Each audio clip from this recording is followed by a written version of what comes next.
আবারও বন্ধ হতে চলেছে ইসলামপুরের ব্রিজের ওপর দিয়ে যান চলাচল। বছরখানেক আগে ভারী যানবাহন বন্ধ ছিল মুর্শিদাবাদের ইসলামপুরের এই ভৈরব সেতুর ওপর।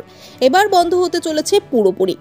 প্রশাসনিক সূত্রে খবর, লোড টেস্ট করার জন্যই চলতি মাসের 28 তারিখ থেকে বন্ধ থাকবে সমস্ত রকমের যান চলাচল। শুধুমাত্র পায়ে হেঁটে ব্রিজের ওপর দিয়ে যাতায়াত করা ছাড়া একটি মোটর বাইকও চলবে না ওই কটা দিন।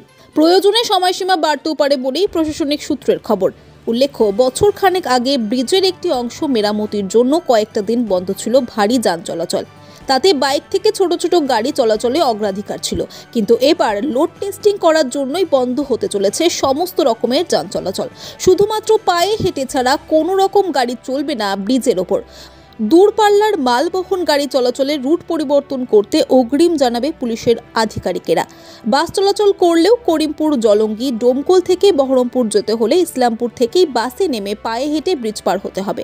তারপর দৌলতাবাদের কলাডাঙ্গা থেকে ফের বাসে চেপে যাতায়াত করতে হবে। অপরদিকে অন্যান্য ছোট গাড়িতে যেতে হলেও একই নিয়মই মানতে হবে বলেই প্রশাসনিক সূত্রের খবর। কেননা সফলভাবে লোড টেস্টিংয়ের জন্যই এই পদক্ষেপ। তবে 3 দিন বন্ধ থাকার পর সময়সীমা বাড়তে পারেও বলে ইঙ্গিত দিয়েছেন প্রশাসনিক কর্তারা।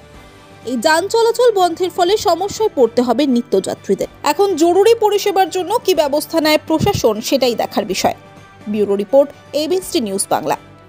আপনি কি বহুদিন ধরে অ্যালার্জি রোগে ভুগছেন? অনেক জায়গায় অনেক ডাক্তারবাবুকে দেখিয়ে ওষুধ খেয়েও কোনো সমাধান পাননি? আর কোনো চিন্তা নেই, এখন অ্যালার্জির সেরা চিকিৎসা কেন্দ্র মিশন মেডিকেল সেন্টার, একটি NABL প্রত্যায়িত পরীক্ষাগার এবং একটি পলিক্লিনিক। এখানে বিশেষজ্ঞ সুচিকিৎসক দ্বারা সমস্ত রোগের চিকিৎসার সুব্যবস্থা রয়েছে।